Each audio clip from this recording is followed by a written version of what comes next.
Hey everybody, I'm Kate with Crate Insider, and today I'm here with Chris Lacouture from E3 Spark Plugs and Batteries. Of course, we're looking at some lithium batteries today. And Chris, we've got a couple of different options right here in front of us.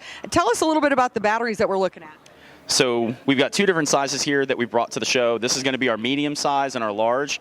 This guy's 1,200 cranking amps in just a 7-pound battery, whereas over here we have 1,600 peak cranking amps. This guy just weighs 9 pounds. So those are kind of the two different options we brought with us here to the show. But we do have a third, kind of our small guy. Yeah, well, and as far as like what these are applicable for, of course, the guys that are watching anything on my channel, it's going to be late models, modifieds, street stocks. Are these batteries, would these be a great choice for all of those combinations? Absolutely. So a lot of times we get the question, well, what should I use in street stock and late modified and everything else?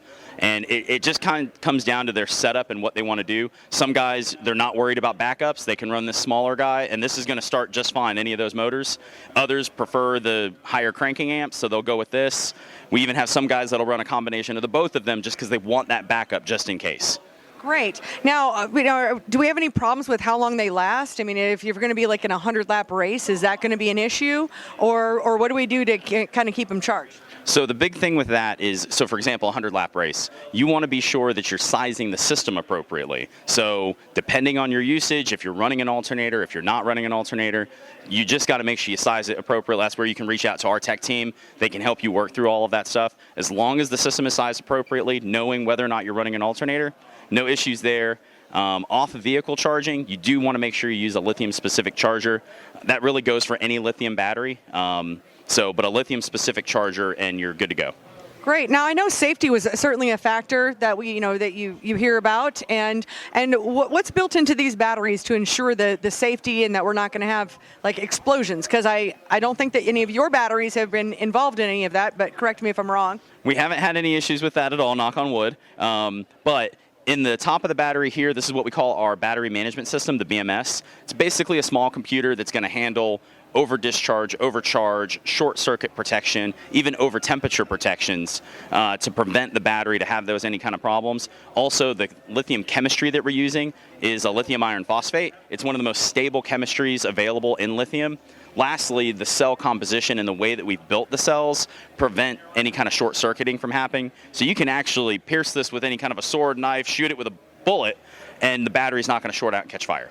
Well, and I think that's a really important distinction too, is that when we just hear lithium batteries or lithium ion, that we just think it's just one monoculture of lithium. But I understand that there are different combinations to make a lithium battery. Absolutely. You've got lithium ion, lithium polymer, which guys call LiPo, and then, of course, lithium iron phosphate. Again, there's a lot of different ones. Lithium iron phosphate is what we're using, and it's hands down one of the safest chemistries on the market. Well, I really love the lightweight because, of course, in racing, we're always looking for, you've got to be at a certain weight, but we want that weight where we want to put it. So it seems like this really frees up some options for any guys that are trying to move their weight around. A big thing that you find in this level of racing is guys have similar engine setups and things like that. So it comes down to the setup of the car, how you're setting up your suspension, how you're spreading weight around the car. And one of the things that this battery helps do for a lot of those guys is it gets rid of that big anchor from that lead acid AGM battery, and now they can free up and move. I mean, you go to something like this and you've freed up 30, 40 pounds, and now they can move that around the car to different places if they needed to, that or they're just 30, 40 pounds lighter. Well, and my understanding of lithium batteries is it's also like my phone. And my phone, whether it has 100% charge or 25% charge, I have full power on my phone. Whereas I'm going to age myself here, but I did grow up with a boombox and a cassette player. And when those D batteries started going slower and slower, that we can really compare that with a lead acid in a lithium battery. Could you talk a little bit more about that? Yeah, so when you look at a lead acid or AGM style battery, as you start using that capacity and you hit 50% capacity, you have a pretty severe voltage drop. Again, 50% capacity, you no longer have 12 volt power supplied. With lithium, you get about 95 to 98% before it drops off. So you're getting that full power delivery for the capacity of the battery.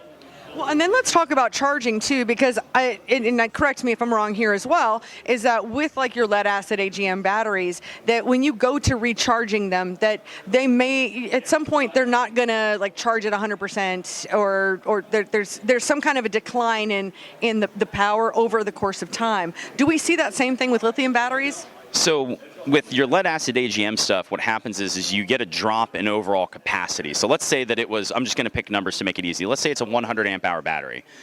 Over time, as you continue to cycle through that, it reduces its number of life cycles and it just doesn't reach that 100 amp hour. Not only that, but it's shortening the number of cycles available. That's the downside to lead acid AGM. With lithium, drawing that battery down to near zero doesn't hurt the number of cycles. So that's the first thing. Second thing, in talking about life, after about 2,000 or 3,000 cycles of lithium, the overall capacity does drop about 20%, but it doesn't drop any more than that. It's just that drop, and then for the life of the battery, that's where you're at.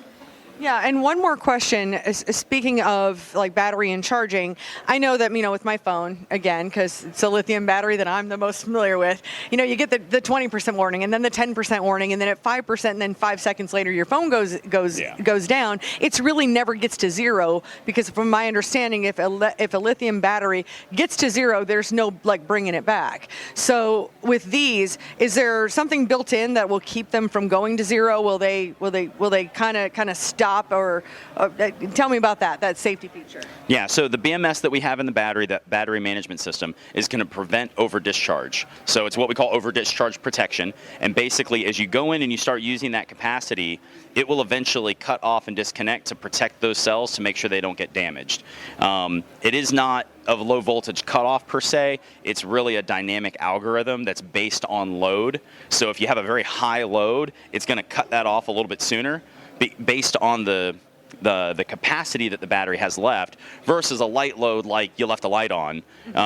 It will drain that a little bit deeper, but it's doing that safely because it knows the load is low. So.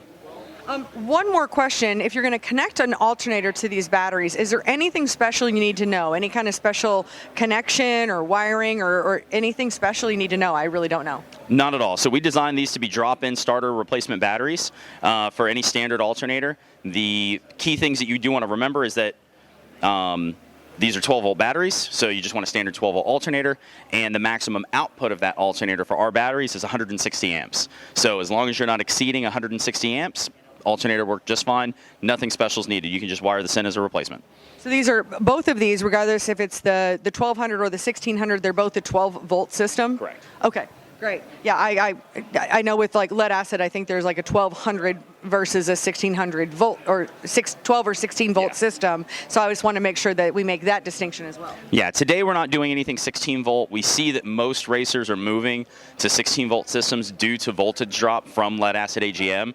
So that's typically why they make that move. With ours, again, you don't need to do that, where you're getting full power delivery for that, about 95%.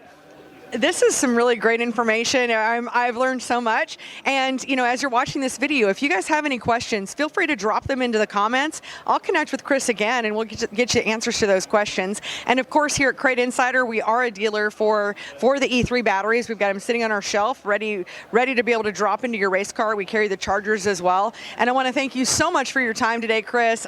These are great information. Thank you. Absolutely. Happy to help. Excellent. And hey, thanks you guys for watching. Hit that subscribe button, like our video, share it, and we'll see you in another video.